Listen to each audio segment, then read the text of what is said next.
This is Satyam before you, and today once again I am with you to have a profound discussion, have a depth discussion on the Hindu editorial section. But before I start the discussion, I would like to request you all, please like and subscribe this channel if you are new to this one.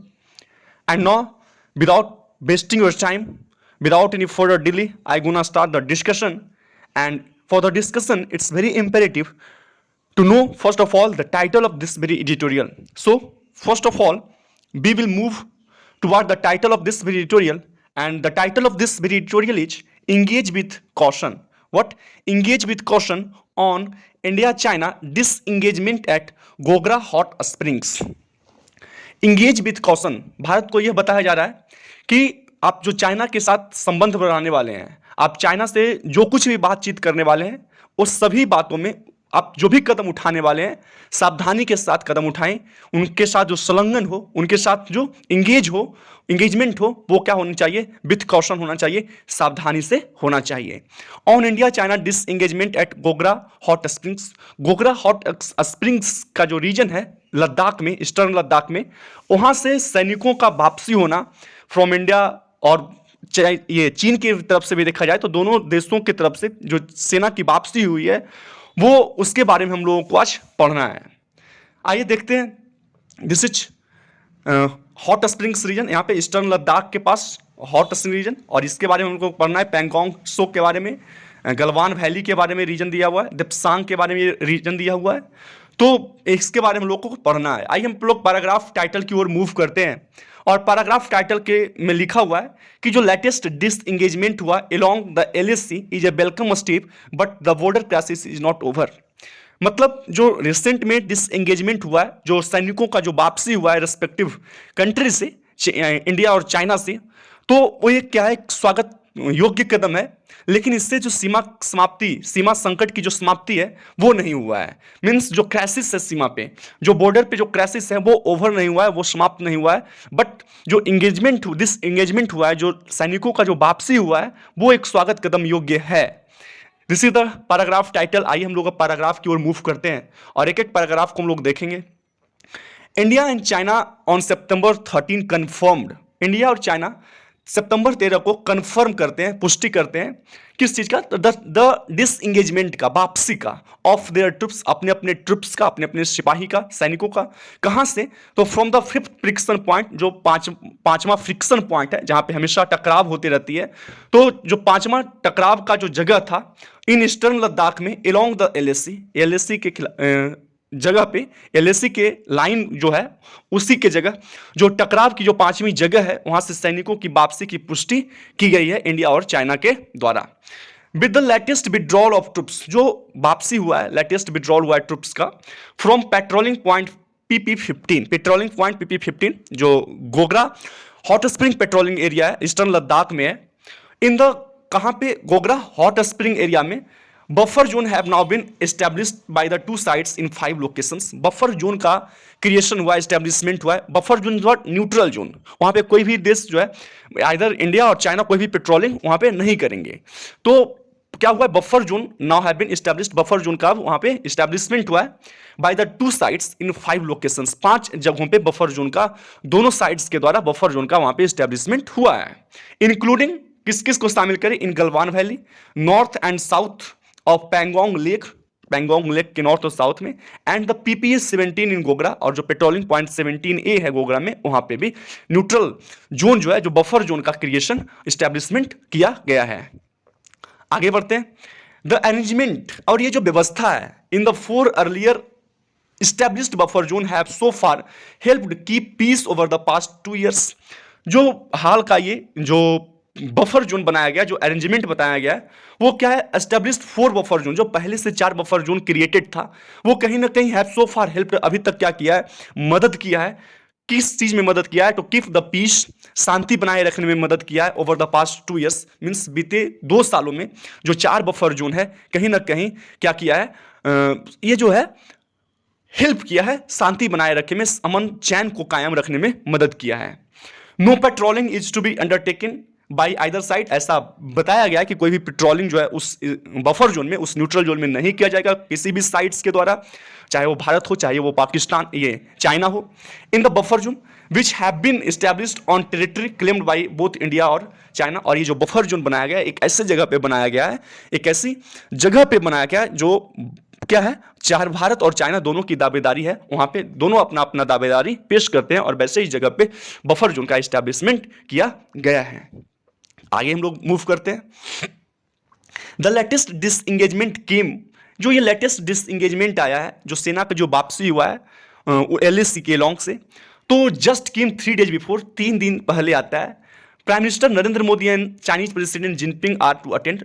3 दिन पहले, कब से, जब जो prime minister हमारे भारत के नरेंद्र मोदी हैं और चाइनीज प्रेसिडेंट जो हैं जिनपिंग हैं, वो अटेंड करने वाले हैं Shanghai cooperation organisation summit in Uzbekistan. Uzbekistan में SCO का जो समिट होने वाला है उससे मात्र 3 दिन पहले ये जो डिसएंगेजमेंट आता है वो होता है। मीन्स भारत की सेना की और चाइना की जिस सेना की जो वापसी होती है, वो जो कारण है वो शंघाई SCO जो है, शंघाई कोऑपरेशन ऑर्गेनाइजेशन में दोनों जो मुख्य लीडर हैं भारत और चाइना से, वो अटेंड करने वाले हैं। और उसी के जस्ट 3 days बिफोर ये जो घटना है, ये जो स्वागत योग्य कदम है डिसएंगेजमेंट का, जो विड्रॉल होता है इन्वॉल्वमेंट का सेना का, वो होता है।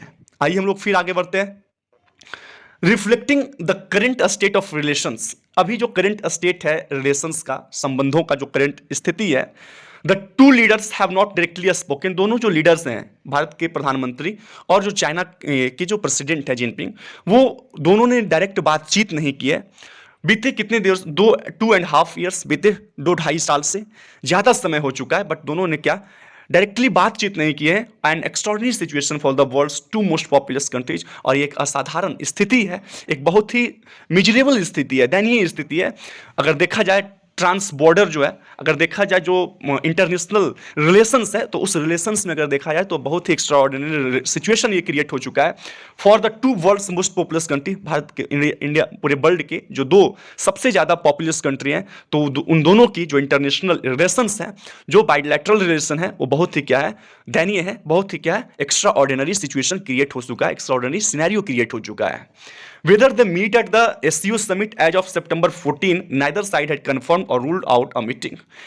क्या दो SCO समिट होने वाला है जो 14 सितंबर को होने वाला है, क्या उस मीटिंग में दोनों जो लीडर्स हैं वो मिलेंगे, इसका कोई कंफर्मेशन भी नहीं है और ऐसा कोई रूल्ड आउट भी नहीं, इसको खारिज भी नहीं किया जा सकता। इस जो संभावना है कि वो लोग बात कर सकते हैं, वे लोग बातचीत कर सकते हैं, तो इसको कोई खारिज भी नहीं कर रहा है इस संभावना को, और इसका कोई कंफर्मेशन भी नहीं किया जा रहा है। और at the G20 Indonesia later this year, India will need to proceed with caution as it inevitably resumes high level engagement with China.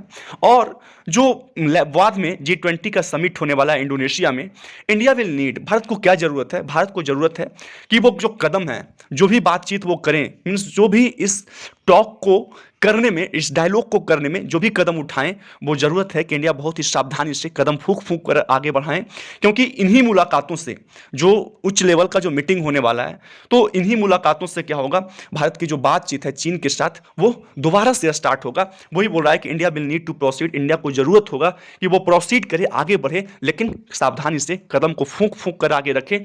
As it inevitably, मतलब जो प्रिडिक्टिवली है, क्या है कि resumes high level engagement with China, यही जो बातचीत होगा उच्च लेवल मीटिंग में, वो क्या करेगा, चाइना के साथ फिर से बातचीत का जो जरिया है उसको रिज्यूम करेगा, उसको फिर से स्टार्ट करेगा। फिर while the buffer zone may serve as a temporary measures to prevent recurrence of clashes, जो बार बार क्लैशेस होता है भारत और चाइना के बीच बॉर्डर्स पे, जो कॉन्फ्लिक्ट हमेशा होते रहते हैं, जो क्लैश हमेशा होते हैं, तो जो बफर जोन बनाया गया है, जो न्यूट्रल जोन बनाया गया है, वो एक टेम्पररी मेजर्स हो सकता है, एक अस्थायी कदम हो सकते हैं। किस लिए? टू प्रिवेंट रिकरेंस, जो बार बार क्लैशेस होते हैं उसको रोकने के लिए, उसको प्रोहिबिट करने के लिए। देयर रियलिटी इज दैट, लेकिन जो वास्तविकता है वो क्या है, this is an arrangement that has been forced on India. लेकिन अगर रियलिटी देखा जाए तो ये एक ऐसी व्यवस्था है जो भारत को कंपल्सन में किया गया है, भारत के ऊपर थोपा गया है, एक ऐसी अरेंजमेंट है। कैसे किया गया है? तो the Indian military by holding the line and showing its capacity to match China's deployment has been able to reverse China's multiple territorial ingress of April 2020 in the 5 areas. मतलब क्या हुआ कि जो, अगर देखा जाए कि जो इंडियन मिलिट्री है, भारत की जो सेना है, बाय होल्डिंग द लाइन, उस एलएसी को पकड़ के रखे हुए, जकड़ के रखे हुए, एंड शोइंग, और चाइना को यह दिखाते हुए अपनी कैपेसिटी, अपनी जो एबिलिटी है भारत की सेना का, उनकी जो कैपेसिटी है, जो क्षमता है टू मैच चाइनाज डिप्लॉयमेंट, आप चाइना की जो तैनाती है सीमा पे उसको मैच करने के लिए जो कैपेसिटी भारत ने दिखाया है, वो कहीं ना कहीं क्या किया कि चाइना का जो मल्टीपल टेरिटोरियल इनग्रेस था, मींस जो इंटरेंस करना चाह रहा था चाइना बहुत सारे टेरिटोरियल रीजन्स पे, तो उसको क्या किया गया, रिवर्स किया है। चाइना जो भारत ने कैपेसिटी दिखाया है कि चाइना का डिप्लॉयमेंट का हम मैच करेंगे, उसकी बराबरी करेंगे, तो वो कहीं ना कहीं क्या किया है, हैज बीन एबल टू, यह इस योग्य रहा है टू रिवर्स कर दिया है, बदल दिया है चाइना का मल्टीपल टेरिटोरियल इनग्रेस जो था अप्रैल 2020 में इन द 5 एरियाज में, मीन्स 5 एरियाज में जो चाइना के द्वारा इनग्रेस करना था, इंट्रेंस करना है, एक्सेस करना है, तो उसका जो मल्टीपल मल्टीपल टेरिटोरियल इनग्रेस था उसको कहीं ना कहीं प्रोहिबिट किया गया, उसको कहीं ना कहीं रिवर्स किया गया है। That has, however, come at a cost of India's ability। अब वो जो आया है, जो रिवर्स किया, जो चाइना को कॉम्पेल किया गया है रिवर्स करने के लिए, अपनी जो मनोस्थिति थी, मन स्थिति थी उसको रिवर्स करने का, तो वो कुछ कीमत पे आया है। और वो कीमत क्या था कि India ability to access patrolling point that it was reaching previously, which in the view of some military observers might have been China's game plan all along, given the favourable logistics and terrain at the Chinese side that enable faster deployments. मतलब क्या हुआ, वो जो बात कही गई वो वैसे ही नहीं आया, उसमें क्या हुआ कि भारत को एक बहुत बड़ा कीमत चुकाना पड़ा। और बहुत बड़ा कीमत क्या चुकाना पड़ा कि पहले जो हाँ जिस जगह पे भारत पेट्रोलिंग किया करता था उस जगह पे पेट्रोलिंग करके, उस जगह पर गश्त न करके और यहाँ पे डिप्लॉयमेंट करे, ताकि क्या कर सके, चाइना की जो डिप्लॉयमेंट है उसको मैच कर सके। और ऐसा कहा जाता है, जो मिलिट्री के जो ऑब्जर्वर्स हैं वो कह रहे हैं कि ये चाइना का क्या है, कहीं ना कहीं एक गेम प्लान है, कंस्पिरेसी किया जा रहा है। और क्यों किया जा रहा है, given the favourable logistics and terrain on the Chinese side. अगर चाइनीज साइड को देखा जाए तो उनके तरफ जिस तरह का लॉजिस्टिक्स है, मतलब कि जिस तरह का ट्रांसपोर्टेशन का प्रोसेस है, प्लानिंग का, एग्जीक्यूशन का, वो बहुत ही इफिशियंट है। तो उसको देखते हुए, और जो टेरेन है मीन्स जो उस तरफ का चाइना के साइड का जो ज्योग्राफिकल एरिया है, तो उसको देखते हुए क्या होने वाला है कि वो क्या होगा, चाइना बहुत आसानी से वहां पे इनेबल कर सकता है फास्टर डिप्लॉयमेंट्स को। और भारत क्या है, सिर्फ उसको मैच करने के लिए, किसको, डिप्लॉयमेंट को मैच करने के लिए वहां से गतिरोध, वहां से पेट्रोलिंग तो छोड़ दिया उस जगह पे, वो कीमत चुकाना पड़ा। और ये कहा जा रहा है मिलिट्री ऑब्जर्वर्स के द्वारा कि कहीं ना कहीं ये चाइना का क्या है, एक गेम प्लान है, चाइना का एक कंस्पिरेसी है। Moreover, China has neither agreed to resolve stand offs in Demchok and Depsang. China ने यह कतई नहीं जताया कि वो क्या है, इस इंटेंशन में कि वो क्या कर सके, जो स्टैंड ऑफ है, जो स्टेलमेट आया है, जो गतिरोध आया है, जो फर्दर कुछ बातचीत करने का जरिया नहीं मिल रहा है, तो उसको क्या रिजॉल्व करने का कोई भी इंटेंशन जो है वो नहीं दिखाया है, कोई भी सहमति को नहीं दिखाया है। Suggesting they are predated the current tension nor shown any intent to deescalate, instead continuing to build forward infrastructure aimed at permanently housing large number of troops closer to LAC. और उसके बावजूद ये क्या किया जा रहा है, चाइना के द्वारा बहुत सारे इंफ्रास्ट्रक्चर्स को बनाया जा रहा है एलएसी के क्लोजर, ताकि क्या किया जा सके, बहुत सारे उनके जो लार्ज नंबर ऑफ ट्रूप्स हैं उनको हाउसिंग प्रदान कर सके, उनको अस्थायी रूप से वहां पे बसाया जाए, उनका बसेरा तैयार किया जाए, ऐसा किया जा रहा है। सो indeed signs are that both sides are in for a prolonged period of uncertainty on the border, thanks to China's decision to mobilize tens of thousands of troops in April 2020 in contravention of past border agreements। वास्तव में क्या है कि signs are that both sides are in for prolong period of uncertainty on the border. Border पे क्या है, दोनों जो देश हैं, दोनों साइड्स जो हैं, आर इन फॉर प्रोलॉन्ग, बहुत लंबे अंतराल से, बहुत लंबे समय से क्या है, अस्थिरता की स्थिति में है, अनिश्चितता की स्थिति में है ऑन द बॉर्डर्स। और thanks to China decision, China का जो डिसीजन है उसके लिए टू मोबिलाइज टीम्स ऑफ, क्या किया गया, जो वहां पे तैनाती किया गया, दसियों हजारों जो सेना है उसको तैनात किया गया इन अप्रैल 2020 में इन contravention of past border agreement. और ऐसा करके चाइना के द्वारा कहीं ना कहीं जो पास्ट में एग्रीमेंट हुआ था उसका कॉन्ट्रावेंशन किया गया, उसका उल्लंघन किया गया। Unless Beijing reverses its recent and still unexplained moves to militarize the LAC, means तब तक भारत कुछ नहीं करेगा जब तक जो बीजिंग है वो रिवर्स नहीं करे, बदले नहीं अपना जो अभी का जो रिसेंट मूव है, और जो स्टिल अनएक्सप्लेन्ड है, जो उनके द्वारा मूव को बताया नहीं जा रहा है, तो उसको मूव नहीं करे, उसको क्या कर सके, उसको बताए नहीं, और क्या moves to militarise the LAC, उनका जो मूव है, जो एलएसी को मिलिटराइज करना है, सैनिकों से जो भरा जा रहा है उसको इस तरह से बनाया जा रहा है।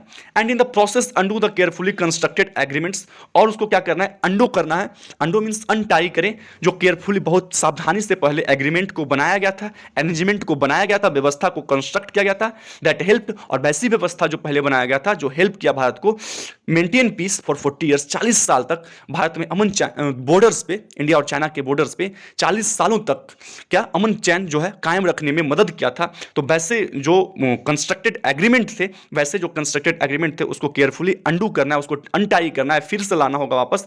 और तब तक भारत को क्या करना है, अनलेस बीजिंग रिव्यूज, भारत को क्या करना है, बहुत ही सावधानी से कदम उठाना होगा। India will have little incentive to consider a return, Bharat को कोई जरूरत नहीं है, क्या जरूरत नहीं है, कोई जरूरत नहीं है, इंसेंटिव नहीं है to consider return to relations as they were prior to 2020 से जैसी स्थिति थी बॉर्डर पे, उस स्थिति को बहाल करने की, उसके पहले जब तक वो क्या करे, अनटाई नहीं करे किस चीज को, जो पास्ट के जो एग्रीमेंट थे, जो कंट्रावेंशन किया गया वो एग्रीमेंट को फिर से बहाल नहीं करे, है ना, जो मूव्स है उनका अनएक्सप्लेन्ड मूव है उसको बताए नहीं। तीसरा चीज क्या है कि जब तक वो रिसेंट मूव लिए हैं उसको वो सुधार नहीं करे, तब तक भारत को कोई जरूरत नहीं है कि जो पहले रिलेशंस हुआ करता था, जो स्थिति पहले हुआ करता था 2020 में बॉर्डर पे, उसको क्या करे, बहाल करे बॉर्डर पे उसी स्थिति को।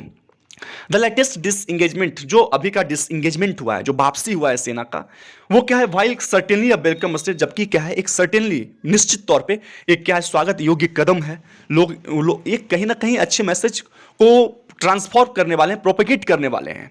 बाय नो मीन्स, बट क्या बोला जा रहा है कि बाय नो मीन्स इंप्लाइज, इससे कोई भी मतलब नहीं है, इससे कोई भी इंडिकेशन नहीं है an end to the crisis on the border, कि इससे क्या होगा, बॉर्डर पे क्राइसिस जो है वो समाप्त हो जाएगा किसी भी सूरत पे, किसी भी कीमत पे। यहाँ का जो सीमा का संकट है, सीमा पे जो क्राइसिस है, जो कॉन्फ्लिक्ट है, उसका समाप्ति कभी नहीं होगा इससे। सिर्फ भारत और चाइना के द्वारा जो डिसएंगेजमेंट हुआ है, जो विड्रॉल हुआ है सेना का बॉर्डर से, तो ये कहता ही नहीं, ये इस बात की गवाह है कि किसी भी सूरत में और किसी भी कीमत पे जो सीमा पे संकट है उसका अंत हुआ है।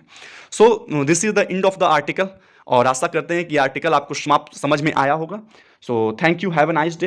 एंड आपसे एक बार फिर नम्र निवेदन है, आग्रह है कि जो कोई भी इस चैनल को देख रहे हैं, कृपया लोग अपने दोस्तों से, अपने मित्रों से, जो कोई भी इस तरह की चीज़ों की जिनको ज़रूरत है उनको ट्रांसफ़र करें, उनको शेयर करें, और चैनल्स को लाइक एंड सब्सक्राइब जरूर करें। तब तक के लिए फिर हम लोग कल मिलते हैं इसी समय में। धन्यवाद, have a nice day, bye bye.